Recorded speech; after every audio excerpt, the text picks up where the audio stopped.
नमस्कार। व्योम टीवी के इस राजनीतिक विश्लेषण में एक बार फिर से कोयलांचल की धरती के अंतर्गत कौन होगा यहाँ का मेयर, इस एपिसोड की संख्या में एक बार फिर से श्रीमान आपका स्वागत करेंगे। जिस तरीके से मेयर पद के लिए आपाधापी मची हुई है और राजनीतिक दंगल कुश्ती के रूप में अब दिखने लगा है श्रीमान, ऐसे में एक बड़ा चेहरा, बड़ा नाम, क्या आपको लग रहा है भाजपा, जेएमएम या कांग्रेस या फिर आजसू के उम्मीदवार को एक बड़ा नुकसान पहुंचाने के लिए काफी है? जी हां श्रीमान, हम बात करेंगे झरिया के पूर्व विधायक संजीव सिंह की। झरिया के पूर्व विधायक संजीव सिंह इस वक्त जिस तरीके से जेल यात्रा के बाद श्रीमान वो बरी हुए, उस यात्रा के बाद आने से धीरे धीरे महज चंद महीनों में ही राजनीतिक अखाड़े में श्रीमान उन्होंने जैसा अपना पैंतरा मारा, इस पैंतरा से जो सबसे बड़ा नुकसान भाजपा को मुझे दिख रहा है, भाजपा को जो मुझे दिख रहा है श्रीमान, अब भाजपा ने हालांकि बहुत सारे अपने सीधी भाषा में वैसे लोग जो भाजपा की सदस्यता ले रखे हैं और बिना भाजपा के समर्थन के अगर प्रत्याशी के रूप में खड़ा है तो श्रीमान उन्होंने क्या किया है, उनको नोटिस भेजा है। भैया ये नोटिस भेजने से मेयर के चुनाव में कितना फर्क पड़ेगा ये तो बात की बात है। तत्काल मेयर के पद पे जो आसीन होंगे इनमें कौन सी दुविधा और कौन सा पॉजिटिव सेंस है? दुविधा इसलिए कहेंगे श्रीमान, कभी कभी अपने ही लोग एक बहुत बड़ा विकल्प तलाशने के दौरान अपना नुकसान कर जाते हैं। आज हम बात करने जा रहे हैं संजीव सिंह जी का, वो कदकाठी, वो कुनबा, वो रुतबा जिसके सहारे वो एक लंबी यात्रा कर चुके हैं, एक लंबा दूरी तय कर चुके हैं, एक नया समीकरण बना चुके हैं। हालांकि जिस तरीके से अपने ही वर्चस्व की राजनीति का शिकार उन्होंने लंबे समय तक झेला है, उस दंश को झेला है, इस दंश की परिपाटी के बाद अगर सोशल मीडिया में सबसे बड़ा अभी वाइब्रेशन, सबसे बड़ा तो प्रेशर पॉलिटिक्स जनरेट उन्होंने कर दिया अपने रील्स के माध्यम से, अपने लाइव सेगमेंट के माध्यम से, अपने वो तमाम युवाओं के माध्यम से, जहां लग रहा है कुर्सी के नजदीक का एक बड़ा सफल तय करने में वह कामयाबी पा चुके हैं। क्या इसलिए कह रहे हैं श्रीमान कि इस दंगल में तो एक रहे नहीं, 29 लोगों के अंतर्गत बड़ा समीकरण है। अब जो बड़ा समीकरण और बड़ा चेहरा, भैया राजनीति में बड़ा छोटा कोई नहीं होता है। आम जनता जनादेश के माध्यम से कब करवट ले लेगा यह कहना बड़ा मुश्किल है, लेकिन चंद सवाल, चंद चीजें आज भी संजीव सिंह के लिए एक बहुत बड़ा दुविधा शायद क्रिएट कर सकती है, जिसमें एक बड़ा कॉन्सेप्चुअल थीम यह है कि जो बात रखी जा रही है बाहरी भीतरी का, क्या दूसरे वोटर्स, क्या दूसरे जो प्रत्याशी हैं इसमें सफल हो जाएंगे, उनको घेराबंदी करने में क्या? उनके लिए तीन बातें ऐसी रखी जा रही है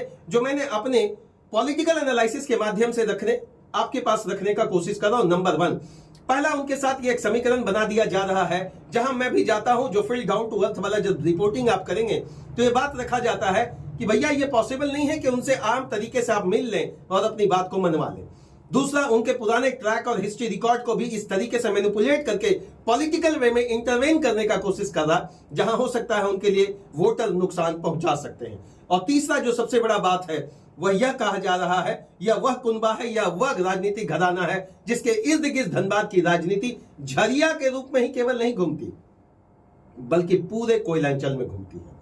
तो ये तो वो है जो विपक्षी इन सारी चीजों की घेराबंदी अपने जीत के समीकरण को मजबूती देने के लिए, माने वो कहते हैं ना कि अपनी जड़ को लगाकर, जब पेड़ आप लगाते हैं तो जड़ के नीचे खाद देना पड़ता है, दूध देना पड़ता है, पानी देना पड़ता है, देखना पड़ता है, उसका प्रॉपर सिंचाई का ध्यान रखना पड़ता है, वो तो करेंगे। और यही सिंचाई है। जब आप विपक्ष के रूप में संजीव सिंह का घेराबंदी कर रहे हैं तो आपको बड़ा मजबूत चीज लाकर रखना पड़ेगा। और एक और बड़ा चीज जो उनके गाड़ी और पोस्टर के माध्यम से लोगों तक, मुझे लगता है आप इसको पॉजिटिव फीडबैक भी आप ले सकते हैं या नेगेटिव फीडबैक भी रख सकते हैं, जिसका नाम है श्रीमान सिंह मेंशन।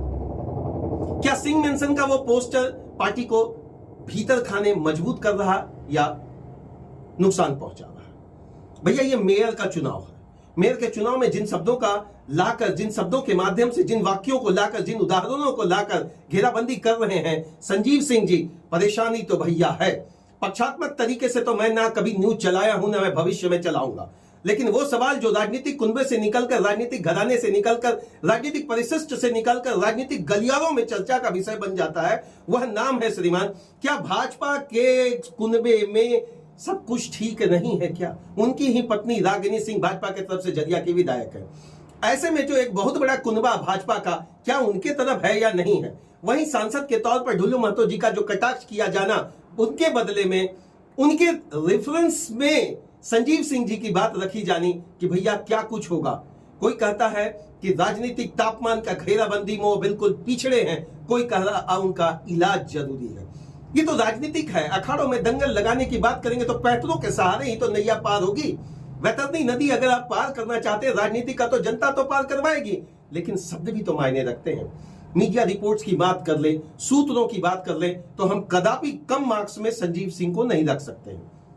लेकिन वहीं दूसरी ओर भाजपा के प्रत्याशी संजीव कुमार अग्रवाल भी मजबूती में है। चंद्रशेखर अग्रवाल का जो अपना राजनीतिक कुनबा दबदबा है, उससे भी आप झुटला नहीं सकते हैं। अब जो बड़े घरानों से निकलकर राजनीति के प्लेटफॉर्म पर मेयर बनने की कोशिश में लगे हैं, या मेयर के पद को आप सुशोभित करना चाहते हैं सेवा, समर्पण, त्याग और बलिदान के नाम पर, क्या श्रीमान लगता है कि संजीव सिंह के लिए चुनावी सफर इन दिनों मुश्किल है? मैं कह रहा हूं श्रीमान, आप बात मान लें कि संजीव सिंह जी का जिस तरह से इन दिनों स्पेक्ट्रम बढ़ा करके उन शब्दों का घेराबंदी लाकर रखना, जिन शब्दों के लिए पुरानी चीजों से वो जाने जाते थे, उन्होंने स्पष्ट तरीके से बात कहा है, अगर विकास और समर्पण की बात लाकर मुझे रखनी होगी तो मैं अपने दुश्मन के पास भी जाकर झुककर अदब तरीके से उनसे रिक्वेस्ट करूंगा कि आइए मिलकर हाथ मिलाएं। लेकिन वहीं भाजपा के सांसद, वहीं धनबाद के सांसद बिफरे हुए हैं और उनका घेराबंदी एक बड़े समीकरण के माध्यम से लाकर श्रीमान धनबाद के इर्द गिर्द घूम रहा। क्या संजीव सिंह बने हुए हैं भाजपा के लिए किरकिरी? क्या संजीव सिंह बने हुए चंद्रशेखर अग्रवाल के बीच का सबसे बड़ा रोड़ा? क्या बाकी 29-28 प्रत्याशियों के लिए संजीव सिंह बन सकते हैं एक बड़ा राजनीतिक घमासान का चुनौती? ये वो शब्द है जो आम जनता आपसे भी जानना चाहती है, क्योंकि आप जनादेश को ही सबसे बड़ा बात मानकर आगे बढ़े हैं।